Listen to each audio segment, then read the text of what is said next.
How's the royal family? I pray that everyone is doing well. I'm talking about this shit is juicy. This is one of them popcorn videos, my royal family. So stop everything you doing. Go get what you gotta get. Because I love seeing crooked face, lying ass, Huckabee on the hot ass seat. And as I, do my research, they ain't letting up off her ass. Oh, not one damn bit. So I got 2 juicy ass videos that y'all gonna really enjoy. So let's just get right into it.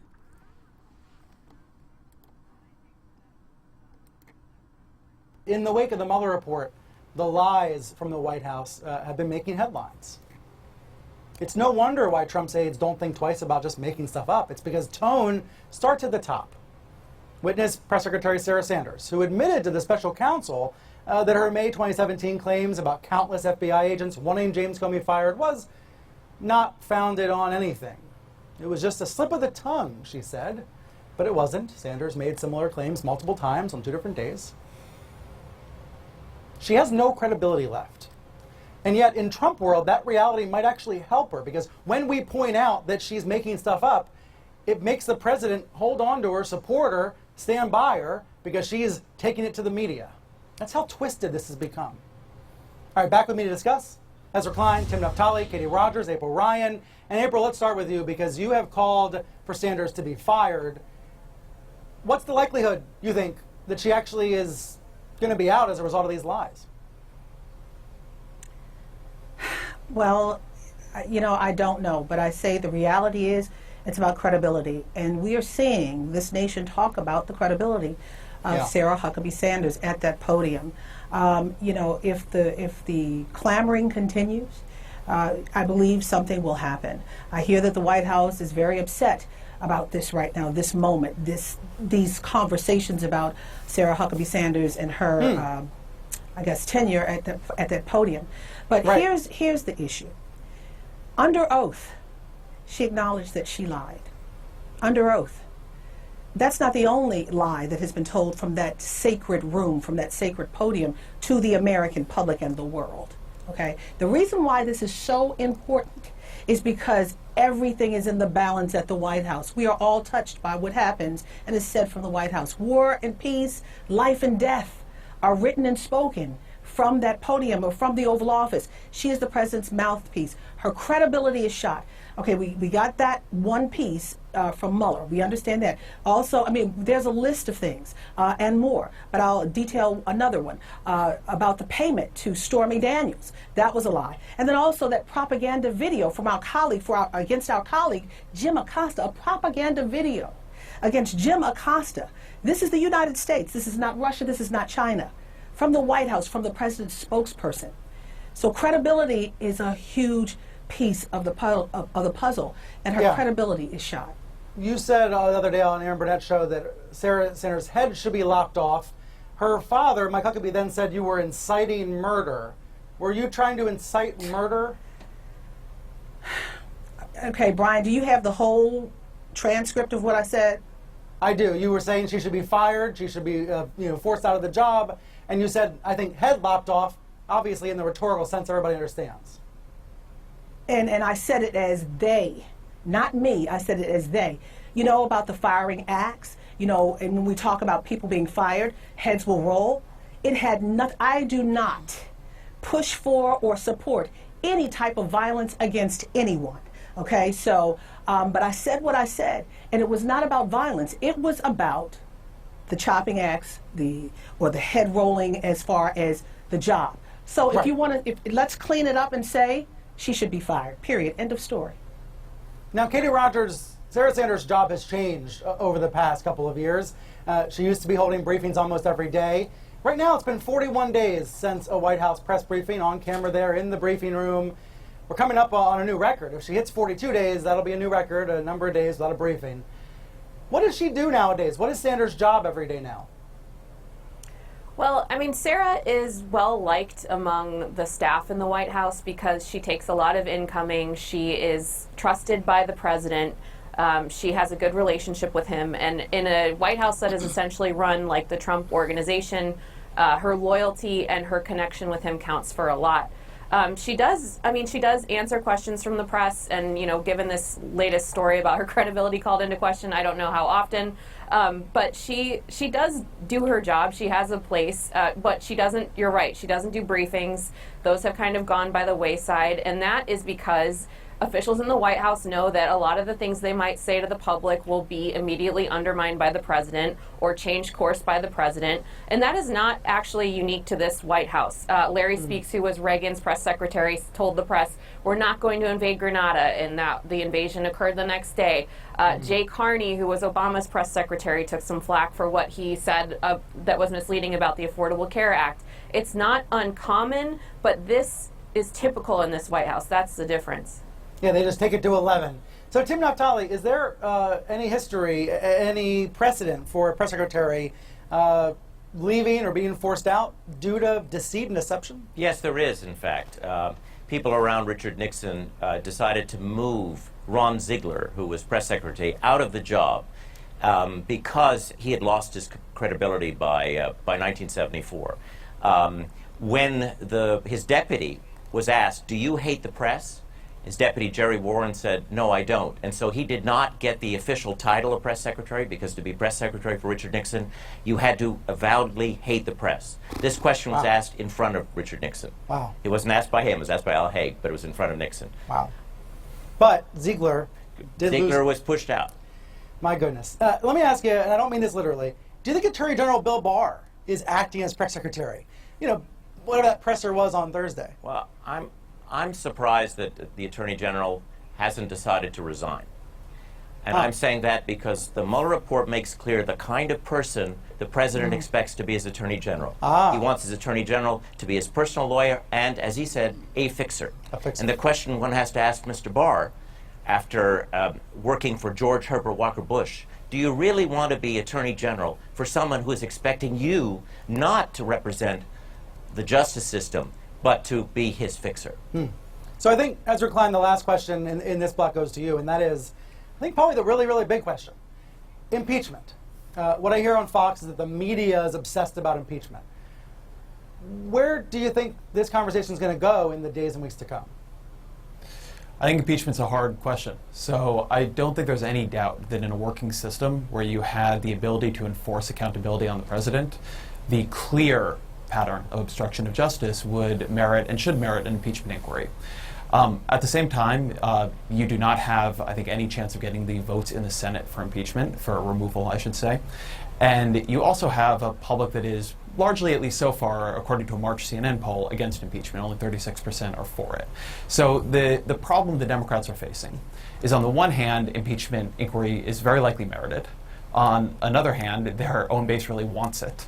And they also believe it will unite Republicans and split them, that it may do exactly the thing you don't want it to do, which is that instead of bringing the president to heel, it will help him. It will actually end up validating the very behavior you're trying to curb. So it's tough, and I would say that I think the reason it is tough is that we have a broken system of accountability. We are not supposed to have a system where accountability is fully and only a partisan act, where anytime you're trying to hold the president accountable, it's up to the opposition party. Impeachment, like a lot of things in our system, the way it works now, it needs a lot of bipartisan support for anything to get done, and particularly anything that big to get done. But there's no bipartisan support to get it done. Nixon's impeachment would not have gone forward in the way that it had if Republicans had refused to participate. So the fact that we can't even conceive of something like this actually working to curb what is clearly a lawless executive speaks not just to problems right now, but a deeper problem in our system of constitutional accountability. All right, my royal family. Now, I got a juicy video for y'all. Let me go back over here.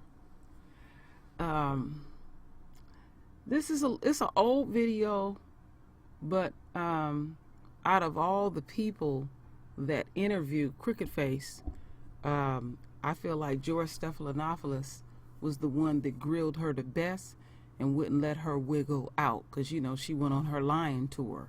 So let's look at Huckabee on the hot seat.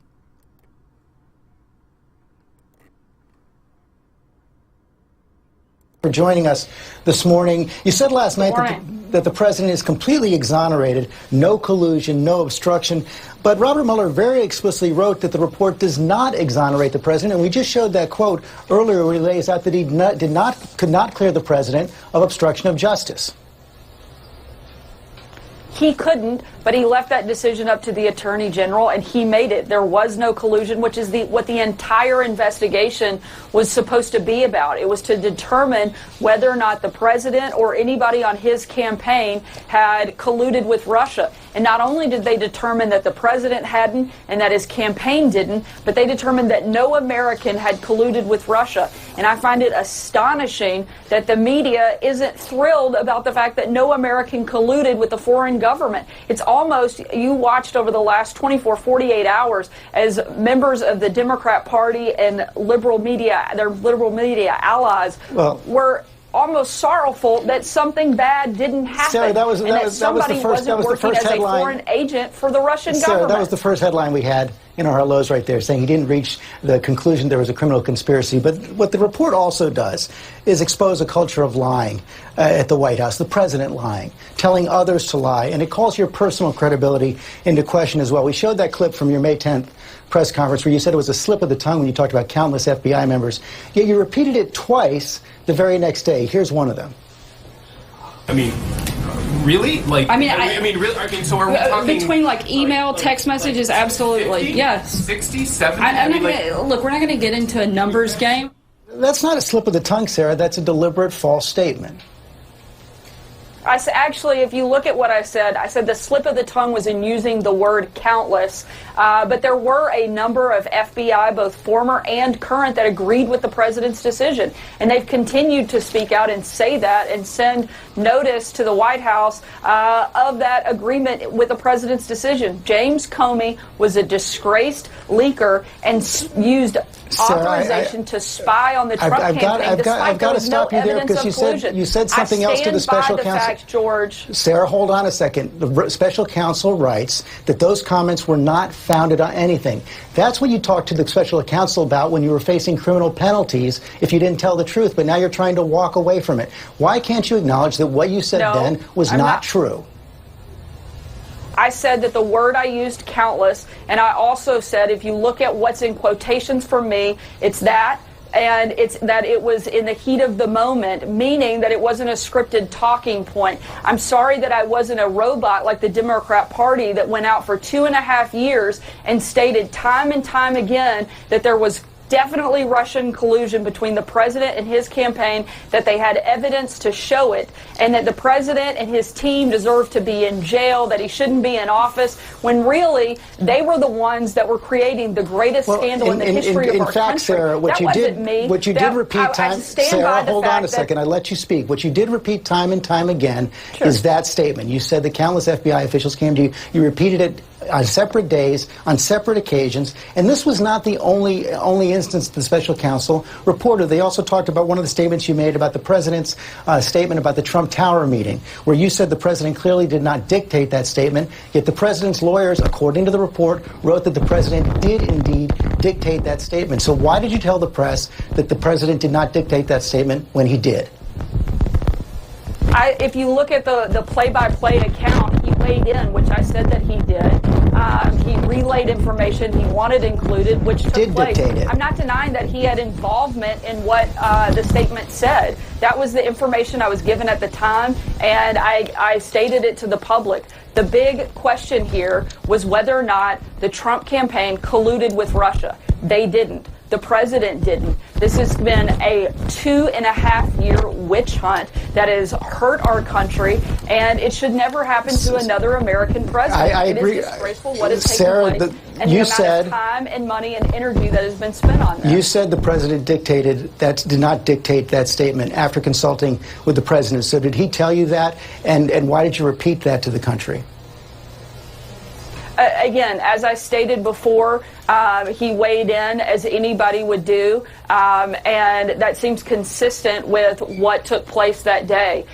He weighed in on the statement. I know that there were changes that were made ultimately, but The big question was whether or not that's just not what happened. You said the president didn't dictate the statement. The president's lawyer said that he did dictate the statement.